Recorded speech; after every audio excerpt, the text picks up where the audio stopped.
ऐसा लग रहा था कि दुनिया पलट जाएगा, तो ये हो जाएगा, तो वो हो जाएगा, देश के लिए ये वो, पता नहीं क्या हुआ, पता ही नहीं चलता कुछ आपको, मतलब कुछ जीएसटी आने वाला था तो इससे देश का विकास हो जाएगा, ये हो जाएगा, वो। मीडिया में जो हवाबाजी चलती है उसको रियलिटी से बहुत अंतर होता है। नोट बदल देंगे तो आतंकवादी का कमर टूट जाएगा, सोच रहा उसके बाद पुलवामा हुआ था। बताइए, इतना भयानक, चलती सड़क पे बम से उड़ा दिया, पठानकोट हमला हो गया यहाँ पर। तो जो मीडियाबाजी एक अलग चीज है, ऑन ग्राउंड रियलिटी अलग चीज है। यूसीसी है, समान सिविल संहिता, ऐसा लग रहा है कि भारत सिंगापुर हो जाएगा। क्या हो जाएगा उसमें? एक तो शादी ब्याह का रूल होगा कि भाई आप डिवोर्स देने का तरीका बदलेगा, डिवोर्स नहीं खत्म होने, तरीका बदलने वाला कि आप कोर्ट से जाके डिवोर्स लीजिएगा। सारे धर्मों के लिए एक जैसा हो जाएगा।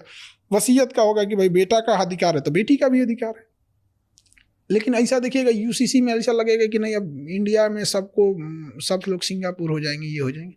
ये रिलीजियस चीज़ें मेन मुद्दों से, काश अगर ये सब चीज़ें नहीं होती तो आज हमारे मीडिया में क्या चल रहा होता। हेल्थ सिस्टम अच्छा करो, लड़कियों को एजुकेशन क्यों नहीं दे रहे हैं? फिल्मों में लड़कियों को क्या दिखा रहा है कि उनकी ज़िंदगी किसी पुरुष पे डिपेंडेंट है। पुष्पा मूवी में मस्त पुष्पा बेचारी श्रीवल्ली खाना बनाने के लिए है। एक लड़कियों पे क्या इफेक्ट पड़ रहा है? किसी भी फिल्म में लड़कियों की स्थिति, हीरोइन की स्थिति कौन ठीक कर रहा है? पुरुष। चाहे केजीएफ हो, बेचारी को गोली लग जा रहा है, कुछ नहीं कर पा रही है, यही देखो सब कुछ। कभी इस पे आवाज उठाएंगी ना कि भाई हम लोग को क्या दिखा रहे हो? क्या हम लोग किसी काम के नहीं, बस खाना बनाने के लिए, डांस करने के लिए हैं? फिल्मों में यही ना दिखा रहा है। तो ये मुद्दों से भटकाने के लिए अच्छी चीजें होती हैं, ये सब चीज आसान रास्ता है। इन सब चीज़ों के अलावा भी इंडिया में हमारे पास बहुत सारी दिक्कतें हैं, बहुत सारे अभी तक फ्लॉज हैं, लाखों समस्याएं हैं। पर एक चीज़ है जो बढ़ते जा रही है, वो है अपने देश का स्टेटस, देश की प्रगति तो हो रही है। पिछले 10 सालों में देश काफ़ी आगे बढ़ा है। तो आज आपको क्या लगता है इंडिया की ग्लोबल लेवल पे स्टैंडिंग क्या है? ये इसमें कोई दो राय नहीं है कि कई लोग, क्या होता है ना कि कई बार हम लोग ना सिस्टम के खिलाफ बोलते बोलते समझ में नहीं आता, केवल चीज़ें खराब ही नहीं हुई, बहुत सारी चीज़ें अच्छी हुई। स्पेस टेक्नोलॉजी में हम बहुत आगे निकल गए, बहुत, मतलब वैसे अगर सब सेक्टर में मिसाइल टेक्नोलॉजी में हम बहुत आगे हैं, एयरक्राफ्ट में चौपट हो गए यहाँ पे। लेकिन उसी तरह से हम देखेंगे ग्लोबली हम बहुत पावरफुल हो गए। यूरोप में, अमेरिका में अब हम आंख में आंख मिला के देखते हैं, बट पड़ोस में हम लोग गड़बड़ हो गए। इसका उल्टा अटल बिहारी वाजपेयी के टाइम पे हम पड़ोस में ताकतवर थे, घूस के मारे थे कारगिल में, चिल्लाते रह गए थे अमेरिका। तो कई बार क्या होता है ना कि हम जब दूर फोकस करते हैं तो प्रॉब्लम यह है, पास वाली नहीं दिखती है, पास फोकस करो तो दूर वाली नहीं दिखती है। इसके लिए क्या होना चाहिए? आपके बहुत सारे ऐसे ताकतवर होने चाहिए कि जब आप दूर देख रहे हैं तो आपका सहयोगी पास में देखे। तो इकोनॉमिकल उस तरह नहीं है, लेकिन नो डाउट फॉरेन पॉलिसी में बहुत सुधार हुआ है, बहुत। लेकिन ये जो छोटकन देश में है, समझो जैसे श्रीलंका हो गया, बांग्लादेश हो गया, ये बांग्लादेश है ना, हमारा चिकन नेक पतला है। अरे भाई साहब, 20 किलोमीटर बस भारत को बढ़ने की जरूरत है। 20 किलोमीटर अगर त्रिपुरा को नीचे आइएगा ना तो त्रिपुरा समुद्र से जुड़ जाएगा, काम खत्म। 7 सिस्टर को बंदरगाह मिल गया।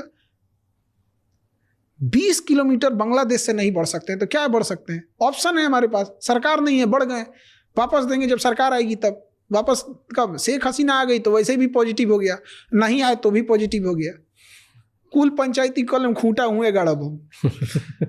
20 किलोमीटर घुस जाए श्रीलंका, काम खत्म।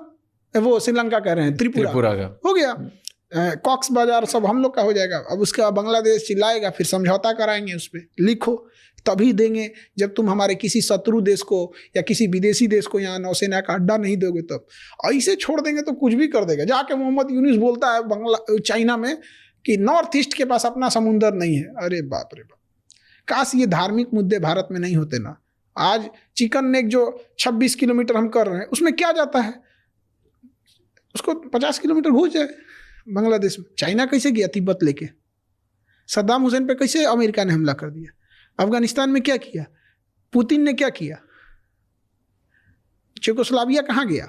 और हम करते हैं। भारत की शुरू से कभी फिलॉसफी नहीं रही है दूसरी जगह जाके। दूसरा देश बांग्लादेश मेरा है, दूसरा कहाँ है? फिलॉसफी को ये क्या मतलब बनता है? हम अपनी फिलॉसफी भूल गए हैं। हमारा है बांग्लादेश, पूरा भी ले लें तो कोई अपराध नहीं होगा। ये बात तो हम लोग मंदिर मस्जिद में कह सकते हैं, कसम खा के कह सकते हैं। हमारा जमीन है, हमारा पर्स गिर गया है, हमारी बस आगे निकल गई तो लौट के आके हम नहीं उठाएंगे क्या? कि हमारी फिलॉसफी हम नहीं उठा, बांग्ला मेरा है, अधिकार बनता है हमारा। था, अब तो एक स्वतंत्र देश है, वो अलग है। अब थोड़ी अब अलग, पहले कर सकते थे। दादा हैं हम लोग बांग्लादेश के, बाप हैं पाकिस्तान के। तो दादा बूढ़ा हो जाता है तो क्या अपना हक खो देता है? सब चलता है। इंटरनेशनल रिलेशन में कोई मायने नहीं रहे, सब चलता है यहाँ पे। अगर राजा लड़ना छोड़ देना, राजा का पतन हो जाता है। अशोक सम्राट कलिंग की लड़ाई में के बाद उसने लड़ना छोड़ दिया। जो हम जिस बिहार से आ रहे हैं ना, उसका नाम मगध था। वो म्यांमार से शुरू होता था, तुर्की तक जाता था। ये बीच में पाकिस्तान, अफगानिस्तान, ईरान, तुर्की से अर्दोगान कूद रहा है। सब ये सब हम लोग के अंडर में कहीं कोई ठेकेदार उकतार होगा। सब पुल बना रहे तुम यहाँ पे, रास्ता बना, अशोक आने वाला है यहाँ पे, माला वाला छिड़कना है यहाँ पे। चंद्रगुप्त मौर्य हमारे यहाँ का राजा था। हमारी कोचिंग के बगल में उसका घर था, कुम्हरार एक जगह है, वहीं रहता था वो। पाकिस्तान और अफगानिस्तान का उस समय नाम एरिया, अराकोसिया, जेड्रोसिया और पेरिसपेमियाई था। उसको पाकिस्तान और अफगानिस्तान को दहेज में दिया था चंद्रगुप्त मौर्य।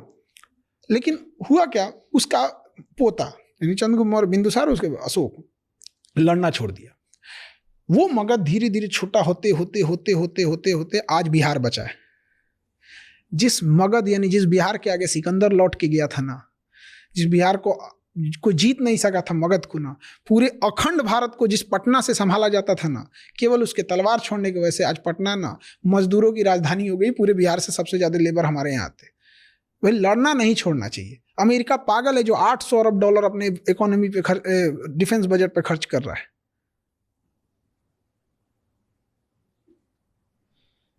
भाई हम कहाँ, हम जबरदस्ती मार रहे हैं। वो धमकी दे रहा है तुम्हारा चिकन नेक पतला है, चौड़ा कर देंगे इसे। उधर नेपाल नक्शा अलग दिखा रहा है। नेपाल का हेल्थ सिस्टम हमारे दम पे चल रहा है। तुम पॉलिटिक्स के चक्कर में कुछ भी करोगे, कभी नहीं करेंगे। एक गांव में देखिएगा ना, चौराहे पे कोई शरीफ कुत्ता होता है ना, बेचारा टहलते हुए जाता है तो कोई ईंटा चला देता है। और जब वही कुत्ता जब पागल हो जाता है ना, तो लोग शटर बंद करे, पागल है, काट उठ लेगा। तो थोड़ा डर भी जरूरी होना चाहिए, खौफ होना चाहिए, खौफ होना चाहिए। कुत्ते से याद आया, आपने एक वीडियो बनाया था पाकिस्तान और उसको कंपेयर करा था। क्या कुत्ता जैसा दिखता है तो हम क्या पाकिस्तान आप दिखाइएगा ना, पाकिस्तान का नक्शा कुत्ता जैसा दिखता ही, तो हम क्या करें इसमें। देखिए दोनों का नक्शा एकदम, उधर पाकिस्तान का नक्शा, इधर कुत्ता बना हुआ है, एकदम एग्जैक्ट दिखता है। कुत्ते की बेइज्जती है, सच में कुत्ता की बेइज्जती है। पाकिस्तान वफादार नहीं है। देखिए उसको क्या कहिएगा आप, वहां पे जहां पर मलाला को केवल इसलिए मार दिया गया कि वो पढ़ने के लिए बोल रही थी। अजब अजब पागल है सब वहां पे। कहता है सब ना कि महिला डॉक्टर से दिखाएगी, अगर महिला पुरुष डॉक्टर से दिखा दी तो गोली मार देंगे। चल भाई तुम्हारा देश है। अब महिला स्कूल में जाता है कि महिला 5 तक पढ़ेगी, 5 से ज़्यादा पढ़ना नहीं चाहिए, पढ़ ली तो गोली मार देंगे। अरे बैल कहीं का, तुम इधर 5 से ज़्यादा उसको पढ़ने नहीं दिया तो डॉक्टर कहाँ से बनेगी? इधर पुरुष के पास दिखाने जाएगा तो मार देंगे। तो क्या पागल पाकिस्तान में, ये तो अफगानिस्तान में, दोनों में क्या अंतर है? ट्रेन हाईजैक हो रही है उस देश में। आप सोचिए, ट्रेन हाईजैक हो रही है, कितने आए होंगे सब। बंदूक लेके कितना टहल रहा है, दरवाजा बंद कर, तू खिड़की से मत, खिड़की बंद कर। कि ट्रेन हाईजैक हो रही है, सोच सकते हैं आप कितना बड़ा एरिया पे कब्जा किए होंगे सब। थैंक यू सो मच ये क्लिप एंड तक देखने के लिए। अगर आपको और भी ऐसी क्लिप्स देखनी है तो राज शमानी